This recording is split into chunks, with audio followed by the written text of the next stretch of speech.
رد بالك من داك اللي كيصفق ليك وهو عاصر على قلبه. راه السم الحقيقي كيكون مخبي في الدقة اللي كتحس بها ضحك وهي حفير. في علم النفس كاين واحد النوع ديال الصحاب اللي كيبغيو ليك الخير، ولكن ركز معايا مزيان، ماشي حسن منهم.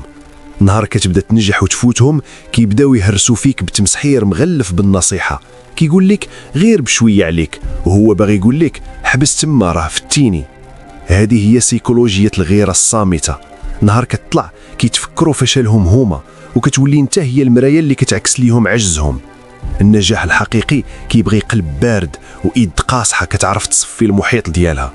ما تبقاش تشاور اللي غارق في بلاصتو، ما تعطيش ودنيك اللي كيضحك ليك في وجهك ويضربك في ظهرك.